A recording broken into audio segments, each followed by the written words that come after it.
So what's up guys, Spider-Man Homecoming is finally out and this is my review and thoughts on it. So yeah, I got back from seeing this the other day and I've just sort of been letting myself time to collect my thoughts and figure out what I think about this film because my reaction to this movie is very mixed. I was neither excited nor disappointed when leaving the theatre after seeing this. Really, my reaction was more of a it's okay, I guess. Like, it's nothing great, but it's nothing bad either.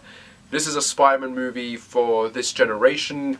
This is a Spider-Man movie for people who've grown up in this time and age who will definitely love it. It definitely works for this generation, of course. But for someone like me who grew up with the Raimi movies, I honestly think I prefer those a lot more because those films are beyond anything this movie ever was. Just in terms of the lighting, and the cinematography and the action scenes. So Spider-Man Homecoming is basically an origin story, and technically not an origin story. This character was introduced in Civil War, but here we don't actually get his origin story. They don't go through the whole how he was bitten by the spider and how Uncle Ben died. We've seen that stuff many times. They don't need to repeat themselves, and this movie just starts with Peter continuing on from how he left off in the Civil War and continuing his little journey here.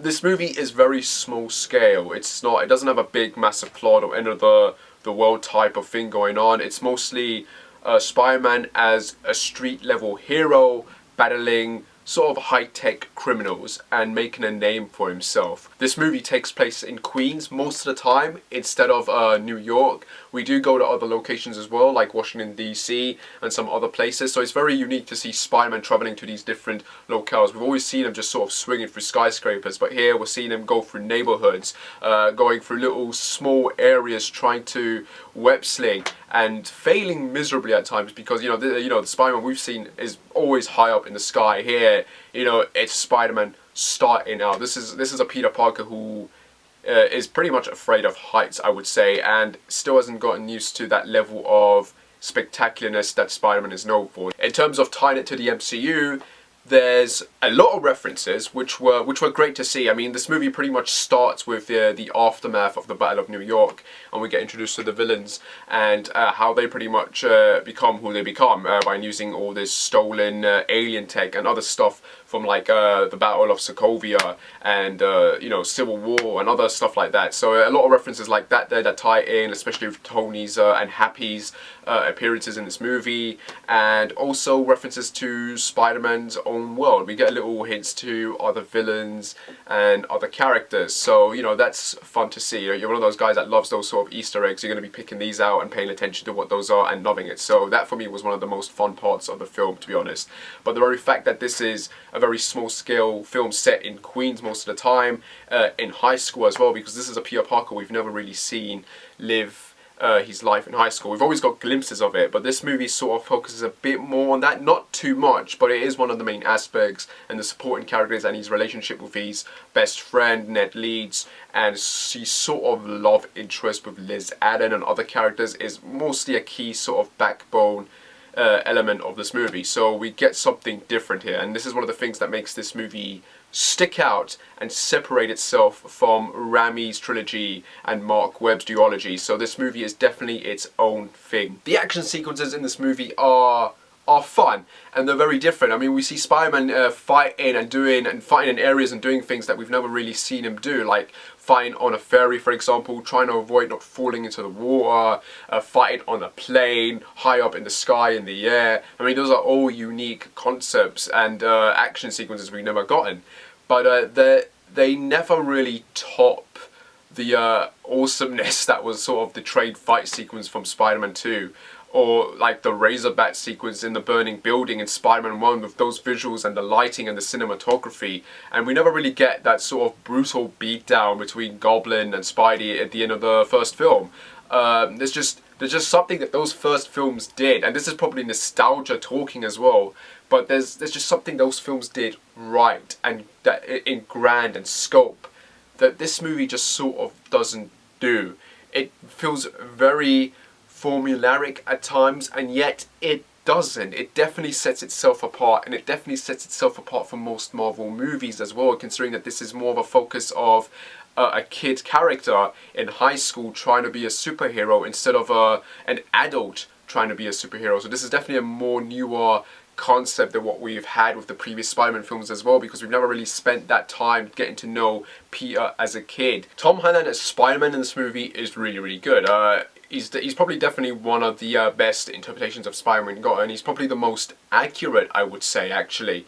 This is a Spider-Man, a Peter Parker who you know, he wants to do more things. He wants to take up more responsibility, and he wants to be a better hero for it. But at the same time, you know, he doesn't really realize that he's getting himself into more trouble by doing what he's doing, by putting more pressure on himself, and he doesn't really spend more time trying to balance his life. This is a person who throughout this film has to basically understand the difference between, does he want to be Peter Parker the Avenger, or does he want to be Peter Parker the friendly neighborhood Spider-Man, and having a contrast between, you know, what he wants more, that or this. And this definitely plays into the whole kind of small scale theme that this film has going for it, instead of going all large and big. So we do get a more personal story, a more low level, grounded kind of story with this Peter Parker, and that's great to see, because Peter Parker's character, right, he's one of the most relatable heroes, more so than, say, someone like Bruce Wayne Batman. This is a character who in the comics has gone through so much tragedy, so much dark tragedy, and he has never really, even though there are times when he has gone dark, he's always remained sort of true to himself, very hopeful, very free-spirited. Yes, he's responsible for things he's done, and he takes that into account, but he always tries to move forward with his life. Whereas, you know, characters like Batman, for example, like Bruce Wayne, they always sort of stay in the past. They never really move forward. And that doesn't really make them very relatable. Maybe psychologically wise it's interesting, but not very relatable. But here, Peter Parker is definitely one of the most normal, relatable characters, and we get that with this film. He does such a good job of just sort of being this nerdy kid who just wants to, like, you know, prove himself, when in reality, you know, he needs to just sort of slow down and just do what he's good at for the moment before going for the bigger stuff in his life. Then we have Michael Keaton as the Vulture, who I have to say is probably one of my favorite Marvel / Spider-Man villains to date. I mean, this guy, they finally got a good villain right, I think, with this movie. I mean, the way the character's design looks, the way he acts, the way the suit and the whole thing and the gadgets, the way they all work, like, and operate, that's just so cool to see. Plus the final design of the Vulture and the final battle just looks so sinister and threatening, and it's cool to get that. I always like the different interpretations of the villains when it comes to these movies, so I never have a big huge problem when they go away from the source material, as long as it's not too much of a departure. But here I feel like they get it very right, and they do sort of fit it in with the theme of scavenging, because you know, Adrian Toomes in this film, along with his salvage company, you know, these are guys who end up losing their wealth. They lose their jobs because of damage control and Tony Stark, because of the aftermath of New York, and they end up having to go down this criminal route in order to fend for themselves and to provide for their family and for themselves. So it's very understandable why they do this. It's a very grey area. This isn't your typical bad guy villain going fully bad. This is basically a good guy who has no choice but to do these bad things. And it's great to see that, because that's one of the key aspects that sort of made villains from the original Spider-Man films so relatable and memorable. And this is definitely one of the more memorable villains that we've had. And it's great to see that. Like, I'm not just saying that because Michael Keaton is awesome. Like, he does a very excellent job of sort of making us feel sorry for him, and sort of just saying this guy's cool and threatening at the same time. They do a really good job of balancing that. As for the other villains, like you got the two versions of the Shocker in this. They're okay, I guess. They are meant to be played up more as henchmen, so they do a decent job. And of course, you also got the guy who plays the Tinkerer. And again, these interpretations are a bit off from the comics as well, but they were never really huge characters. So the versions and interpretations that we get of these characters in this film are not that bad. Plus, you can see sort of the inspiration of the Ultimate Spider-Man comic book in this, considering one of the volumes, I believe, introduced the damage control, the Vulture, and the Tinkerer at the same time. So this definitely feels inspired by that, along with elements from the Spectacular Spider-Man cartoon. For everyone worrying that this was going to be the Iron Man faux show, they don't have to like cry about it. He's hardly in this film, and when he is, he's there to just sort of mentor Peter around and give him, you know, just some guidance and some inspirational speeches, basically. We do get this one great scene between Tony and him where Peter just sort of screws up, and Tony has to berate him for it. And you can see the development and growth that Tony has gone through throughout the movies up to this point. So it's very great character development to see how far Tony has come, to sort of tell Peter that he wants him to be better than himself. Like, Peter's basically like, I want to be like you, and Tony's like, I want you to be better. Tony realizes the mistakes he's done. He knows all the crap he's pulled, and he doesn't want Peter to go down the same path. He wants this kid to be, you know, he sees him as his prodigy, definitely, and he definitely wants him to be better than him. So it's very nice to see that mentor and student relationship here going on. We have the supporting cast. Honestly, this is the one part of the movie that I had a huge problem with, the whole diversity changes of certain characters. You've got Ned Leeds, for example, in this movie, who acts and looks nothing like Ned Leeds from the comics. He's basically Gonkin or Gronk, I think, from the Ultimate Spider-Man series, but all they've done is change his name. And then you have Betty Brad, for example, who's just sort of this cutaway character to transition between scenes, and she looks like Gwen Stacy's all of a sudden. And then you have Indian, rich, snotty, smart-ass Flash Thompson, who's sort of meant to be Peter's rival, and not the Flash from the comics, who is inspired by Spider-Man, who gets inspired by him to do good, who ends up becoming Peter's friend, who ends up going to the army to, you know, to help and putting himself in the front lines and saving lives, getting his legs blown off, coming back and becoming Agent Venom. No, we're obviously not going to get that version of the character, that, and plus because we're getting that stupid Venom spin-off with Tom Hardy. Even though the actors' performances are good, I do have a problem with it because these characters just don't represent the characters that we know. And I understand that people say that things change, yes, but to change them so drastically and not really do anything unique or different with them is an insult. That's the problem, really. I mean, you look at something like Power Rangers, right? And they changed those characters about in the movie, but it worked. It worked to its advantage, and it made the film a lot more memorable and fun for it.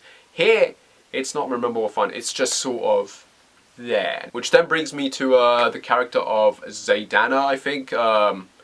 She's just sort of there as a comic relief character. She doesn't really, I guess she's Peter's stalker. She clearly likes him, I think, but that's something they're obviously going to develop for the sequel. But yeah, her character, who she ends up playing, she plays a character called Michelle Jones. There's a bit of a twist with her character, and I don't know if that's just meant to be an Easter egg or a reference to all the rumors that were flying around, or if that's legit meant to be the MCU's version of that character. But I'm hoping that's not the case, because as good as she is in this film, that's just not the character. That's the problem. Either give us that character and make her that character, or give us an original character. The suit in this movie just has a ton of gadgets and its own AI, voiced by Jennifer Connelly, I think, who played the original Betty Brad in the first Hulk movie, so they got her back to voice this AI for Peter, and it's nice to see that chemistry building between Peter and this AI, sort of like Tony and Jarvis in the original Iron Man films. But yeah, the suit as a whole, I didn't mind the gadgets. I honestly didn't have a problem with that. It's Tony, he built the suit, so obviously there's going to be tons of stuff in it that, you know, technically shouldn't be in there, but it's Tony. You can expect him to go crazy with putting dozens of needless gadgets in there. This is a universe where Spider-Man now exists in the MCU, so this kind of stuff is expected. If you're one of those guys that's just going to be complaining about that, then what's the point? That said, we do Spider-Man putting on his prototype suit by the end of the movie, because there is the theme of Iron Man 3 that's carried over here, you know, from Tony. Like, does the suit make the man, or does the man make the suit? And Peter has to go through that journey. He has to come to the understanding that, you know, the suit doesn't make him the hero. He himself is the hero. Like, the suit is just something he wears to hide his identity. But in the day, it's himself, his heart, his own well-being that, you know, is Spider-Man, basically, and he has to come to that realization. And it's great how they work that theme from Tony into here. Overall, I would give this a rating of 7 out of 10. 7 out of 10. That's my final score for Marvel's / Sony's Spider-Man Homecoming. Overall, the movie is a fun introduction for Spider-Man in the MCU, but as a whole, it's not perfect. Definitely has its flaws, but I can definitely see why this generation of people of fans will enjoy this more. So yeah, if you're a huge fan of Spider-Man, definitely go and give it a go and enjoy it. Anyway guys, I hope you liked my review on this. As always, like and subscribe, comment down below if you want to say anything, if you want to have a discussion, tell me your thoughts as well. And yeah, as always, I shall see you when I shall see you. Take care and goodbye.